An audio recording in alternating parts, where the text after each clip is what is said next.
بسم الله الرحمن الرحیم. خپلو ټولو درنو کتونکو ته زه د کوم سلام یم. السلام علیکم. خواږو کورمیانو، چې د کورمي حالاتو تاسو ټولو ته هم پاته دی، ټول په دې خبرې باندې ذکر کوو، ټول په دې خبرې باندې جمع کوو چې ته هم څه لوړ شوي د کورمي تذکره وي، د کورمي ذکر وي، خو د کورمي د حالاتو ذکر وي. هلته حالات څنګه دي، هلته حالات اوس څنګه شو. کورمیانو، موږ ته څومره هم واقع دي موږ د نظره تېر شولې او موږ په د خپل عمر کې ولیدلي، په دغه یو پریک هم نه ګاټه اخیستې ده او نه چاته پیدا رسېدلې ده. په موجوده وخت کې چې کوم خاروټي والا واقعه وشوله، په هغه باندې هم موږ خفه یو، هغه هم ښه نه دي شوي. که د ترې منګل والا واقعه دی، په هغه باندې هم ښه نه یو، هغه هم ښه نه دي شوي. که د ګوشاري والا او د ډنډل والا کیسه دی، یا که د اوس موجوده دغه کوم حالات روان دي، دا ټول د کورمي دپاره، د کورمي د ترقي دپاره، د کورمي د بهتري دپاره، د کورمي د ابادي دپاره دا خبرې نه ښې دي او نه ښې ثابت کېدلی شي. ټولو کورمیوالو ته که د کومې واقعې جنازې هم وچاته کې، دا د یو فریق جنازې نه دي، دا بلکې د کورمي جنازې دي. که د کومې هم واقعې ته مشکلات راوچات کې، د کومې هم واقعې ته نقصانات راوچات کې، د کومې هم واقعې باندې ته ذکر وکړې، د هرې واقعې نه کورمي ته مشکله جوړه شوې ده، کورمي خلکو ته مشکله جوړه شوې ده، د کورمي ژوند ته مشکله جوړه شوې ده. موږ ټولو کورمیوالو ته چې که د زوره واقعو راسي، د دورو جنګونو راسي، موږ په دغو خبرې باندې پوه نه شو چې موږ جنګ کوو ولې، او جنګ کېږي په څه، او جنګ بندېږي په څه، او د دغه جنګ پیدا او ګټه څه ده. ډېر خلکو ته که خبره کوي ډېر پوهېږي، ډېر نه پوهېږي. ډېرو ته که د امن خبره کوي ډېرې واوري، ډېرې نه اوري. ډېرو ته که د جنګو د فساد خبره کوي ډېرې واوري، ډېرې نه واوري. خو ملګرو، زموږ سټیجونو نه چې کومې خبرې کېږي، زموږ مشران چې کوم یو بل ته جوابونه یایي، زموږ ځوانان چې کوم یو بل ته جوابونه یایي، زموږ هغه خلک چې هغه دانشور دي، هغه چې کوم یو بل ته جوابونه یایي، دغه خبرې د علاقې دپاره، د علاقې خلکو دپاره ښې نه وي، بلکې دا همیشه دپاره د جنګ رقصي کوي.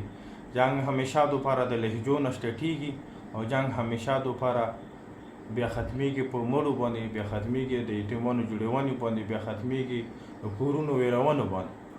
جنګ چې کله هم جوړ د لهجو نه شروع دی، د سټیجونو نه شروع دی، د یو بل ته د جوابونو نه شروع دی، د یو بل سپکونې نه شروع دی.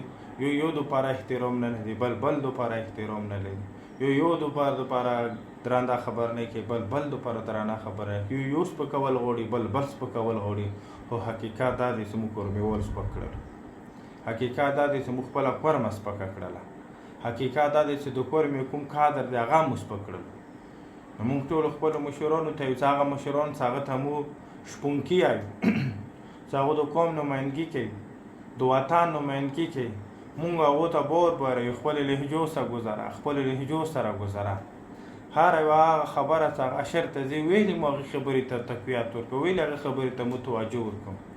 د خپلې علاقې هغه باشعوره ځوانانو ته ویلې هغې خبرې باندې مو مطرح دي ووایو، چې هغه خبرې چې علاقې ته قوم ته خیر نه رسي. نو مونږ په دې خبرې باندې چې په علاقې کې جنګ شروع شو، دا مونږ د کلونو راسې نه وو. جنګ چې کوم ځای کې هم شروع شي، اول د ریاست ذمه واري، اول د حکومت ذمه واري، چې هغه خپل ریټ قایم کړي، هغه جنګ ودروي، هغه خلک ودروي. هغه نه بعد بیا وکړي جرګې شروع کړي، هغه نه بعد بیا وکړي خلک راولي، سره د وکړي اوس جوړه وکړي. موږ په کورمي کې اول چې جنګ شټېږي، بیا چې جنګ شروع شي، بیا درته اول یې ساله تاسو راشو جنګ بال کړو، تاسو ډزبندي وکړو. هغه نه بعد بیا حکومت رسي. اول جنګ وشي، بیا مړي وشي، خفګان زیات شي، ډور زیات شي، خوب زیات شي، تاوان زیات شي. هغه نه بعد بیا حکومت رسي چې جنګ بند شي.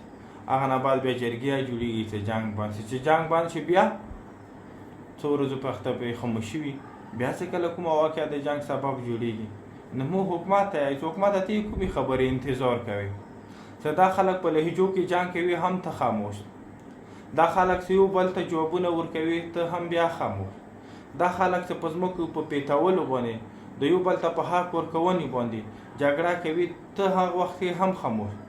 کله چې جنګ د ټولو کورمې ته پرشان شي، ته بیا هم خاموش. پولیس لرې، بیا هم جنګ کېږي. انتظامیه شته، بیا هم جنګ کېږي. عدالت او کمیشن لرو، بیا هم چاته حق نه رسېږي. نو دا به موږ کوم وخته پرې کوو؟ نو موږ حکومت ته یایو چې ته کمزوری نه یې او ما ته ځان کمزوری ګڼه چې د چا حق هغه ته حق ورکونې کې ولې ډار محسوسه شي. چا حق هغه ته حق ورکړه، نن نه سبا به ورته میلیږي، سبا نه بل سبا به میلیږي. نو موږ حکومت ته یې که کومې خبرې نه هم جنګ یا فساد جوړېږي چې د چا حق هغه ته وایه حق دی، او بل که صبر بل نه کړي هغه ته تو سره خپله ډنډه دی، تو جیل دی، تو عدالت دی، تو قانون دی، تو آیین دی، تو سره مضبوطې ادارې دي. ته چې د یو سړي لاس نشي نیولی، ته چې د یو قوم لاس نشي نیولی، ته چې د مشرانو لاس نشي نیولی، ته چې د ځوانانو لاس نشي نیولی، ته چې په دا کورمې کې په ځای ځای باندې جوړې مرچې دي چې ریاست کې بل ریاست جوړ دی، ته دا مرچې نشي ړنګولی. په هر کونې دغو مرچو ته نوي سیارې اخیستلی شي، نوي سیمټ راوړلی شي، دا ته ځای کېږي، دا ته نشي ختمولی. نو دې مطلب دا دی چې د جنګ کول هم د تو په تامې کېږي. ته هم بیا دا غواړې سره دلته د جنګ وشي. داسې کوم شخصیت چې ته هغه ته ریاست یا هغه ته حکومت لاس نشي ورچولی، یا داسې کوم جنګ شوی دی چې په هغه کې تو داسې ایف آی آر ریکارډ کړي چې هغه کې د دواړو فریقینو نه لاس شل مشرانو ته اخیستي او په هغو باندې تو ایف آی آر ریکارډ کړي، په هغو باندې کیسونه روانې او هغه په جیل کې. په داسې واقعو کې یو ایف آی آر هم نشي کټ کېدلی. او چې به بیا په کورمې کې په علاقې کې یو کس معمولي چې د خپل هغه دپاره آواز اوچت کوي، په هغه باندې ایف آی آر سره دومره داپې په لګېږي چې هغه سړی خو داپو نه ځان خلاصوي هم وکړي کلونه تېرېږي. نو موږ حکومت ته یایو، موږ خپلو کورمیوالو ته یایو، موږ هغه خلک چې هغه آواز واوري. جنګ د یوې خبرې حل نه دی، مړي د یوې خبرې حل نه دي. تنازع چې څومره دی دا په خبرو حل کېږي، تنازع چې څومره دی دا په نستي حل کېږي، تنازع چې څومره دی دا په یو بل سره په احترام باندې ختمېږي. ټولو کورمیوالو ته نورې د کونډو اضافه مه کوو، ډېرې زیاتې دي. که دواړه فریقه خپله طرفه غیرتي شي او صرف شمار یې وکړي، نو صرف دې خبرې شمار وکړي چې څومره یتیمان په کورمې کې دي، چې هر یو سړی د خپلو یتیمانو شمار وکړي، هر یو سړی چې د خپلو کونډو شمار وکړي چې ما په علاقې کې څومره کونډې دي چې د هغو شمار وکړي، هر یو سړی د دې شمار وکړي چې ما په علاقې کې د جنګونو نه څومره معذور شي. کورمې نه هر یو هغه سړی ولوړلو چې کوم سړی سرمایه‌دار و، هر یو هغه خاندان لوړلو چې کوم سړی سرمایه‌دار و. شاړې مې وابودې کې د پنجاب، شاړې مې وابودې کې د خیبر پښتونخوا او خپل جنات غوندې علاقه مو شاړه کړل. د بل د وطن شوړې مې ابودې کې، خو د خپل وطن چې کومې ابودې ځمکې دي، کوم ابود وطنونه دي، هغه مو شاړ کړل. نو کورمیوالو ته بس دا بحث کو، دا خپل لهجو سره لږه نه ډېره ګزاره وکړو. باور ولره که شیا وي که سني وي، دا ونې چې د خدای حساب نه به دا وځي. د خدای په حساب کې هر یو هغه انسان شته چې هغه اصلي ولري، هغه به د خپلې خبرې، هغه به د خپلې لهجې، هغه به د خپل کردار، هغه به د خپل نیت، هغه به د خپل عمل حساب ورکوي.